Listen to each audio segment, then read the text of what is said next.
They have an event going on today, so we are here in the music auditorium, nice comfortable seats. So I hope you enjoy this. Before we begin, just a plug for our next talk, which will be next month, April 6th, on Friday at noon, room 3201, by our professor, Dr. Jessica Johnston, who will talk on the topic of why sex. She is the teacher for Biology 109, which is the biology of human reproduction, who teaches chemistry 101A and B here at Arellano. She is the advisor also for the Listo Club, and they are always very excited for new members. So we always encourage you to join the meetings. Dr. Grant received her PhD at the University of Mexico in research on semiconductors and superconductors. And she gave her talk last spring on the topic of superconductors with her husband, Dr. Grant. So we had two Dr. Grants. She is going to tell you about molecular modeling. Please join me in welcoming Dr. Grant.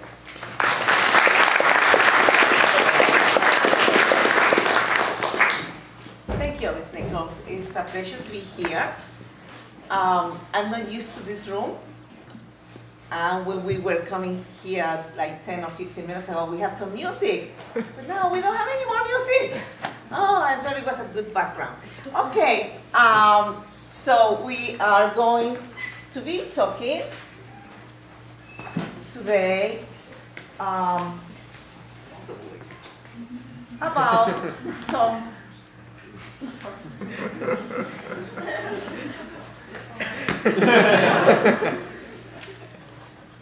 Andrew! Molecular modeling! Andrew, come on, get to work! Andrew! Oh, I'm sorry. What's going on?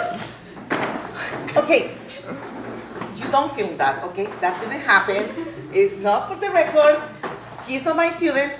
I don't know him.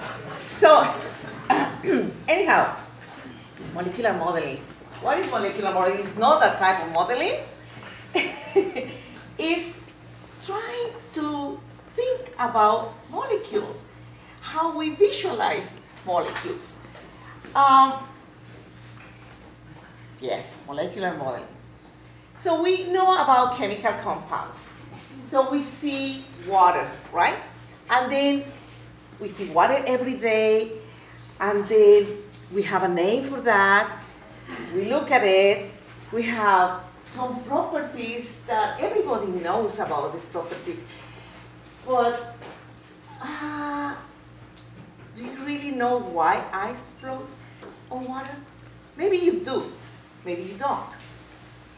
So in order for our scientists to understand the macroscopic properties, we need to think about the microscopic level. We need to think about the molecules in a molecular level. So we need to make models for that. So, this is water. Yes, the water we see every day. We have some symbols, and those are the symbols. So here we have the H, and so the H is symbolizing what? Yeah, and then we have a little 2 in there, and the little 2 means there are 2 of those. Excellent. And then we have the O, and the O symbolizes the oxygen. Very good. And we can also write it in very cool ways, like that one. Or we can even see it better. Oh, wow. That's more interesting. So maybe if we study these models will help us understand, again, the macroscopic levels of these compounds, chemical compounds that we have all over. Good. There is another example, for example, methane. And so we see, and it's flammable, and we use it all the time. And let's see our symbols. And so here are our symbols. And then we can say, okay, Metallica, what is that? What are these lines? Where is Andrew?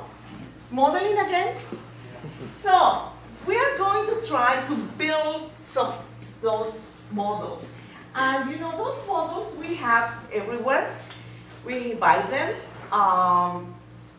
Depends on how much money we have. We have them big, we have them small. Can you see? Yeah, he can see. You see? So this is a good model. It's a very good model, so everybody sees that it's not 90. Everybody sees that it's not 120. Everybody knows that it's 100. It's smaller than 109. So that is one. But maybe somebody, so everybody can see? Say no. Yes? No? No. Okay, so Andrew is okay, so Andrew made this beautiful, and now you can see it. Yeah, we got the model. So that's what we're going to be doing today. So we have models, and we're going to construct after the water. We're going to do the methane, and then you're going to see what this means. So this means that it's not really flat. It's not in 2 dimensions. Now you guys are really lucky. You come from a generation that you can think in 3 dimensions. You know, in my age, we would always think in 2 dimensions. And then later on, when we had video games, the very first video games, they were also in 2 dimensions. So Super Mario was like 2 dimensions, right? Dun, dun, dun, dun, dun, dun, dun, dun, dun, dun, dun. And that was it. Now, I can see the video games. And they go, I mean, they don't go in the 4th dimension. Maybe, yeah, they go in the 4th dimension because you don't think about the time that you're spending playing the video games. So when you go in 3 dimensions, so you can see. So it's really, really nice. So you're a very lucky generation. My times. So, anyhow, you can see it in here in 2 dimensions, but you really don't get a feeling. Andrew, where's the map? Oh, here. Yes, you can see it? Okay, you can see it, then we just stop here. Say no. No. No, okay, so I'm just looking at a bigger one, but it's taking too long. So I'll put it up there. Good. So,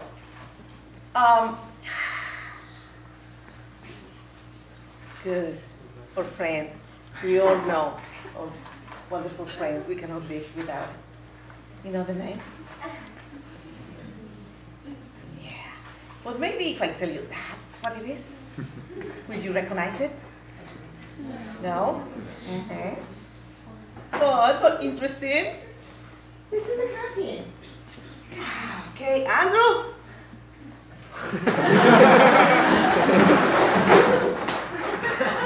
I think he's better at the other modeling, right? So what about if we have hysteric acid? It's not hysteric acid, it's hysteric acid. Or we have a longer acid. Okay, let's try to build one of those acids, okay? Okay, Andrew. Think we should? No.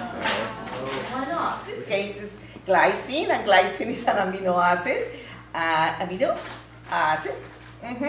And then we can have our model like that. But I also want to have another type of model, because do you really think that the oxygen looks like that? And especially those little bars in there. You know, yeah, those are the bonds. You know, those are the little bars that the compounds have. Yes? That's what we think. And this is like a cartoon. So we try to imagine that the molecules are like that so we can understand it better. But that's called the ball stick. If we really want to know what is happening, we need to look at the molecule in another way, and this is called the space field. So that means all the space that the atoms occupy in the molecule and the shape that they. Is it good? Yeah, I guess this is good, but we would also would like to have some extra information. Like, for example, partial charge. You know, is the molecule polar or is not polar? And what is that? What does that mean? Yeah, what does polar mean? It means that it has a partial charge and then those two eyes looking over there. So one of those eyes. You see the eyes?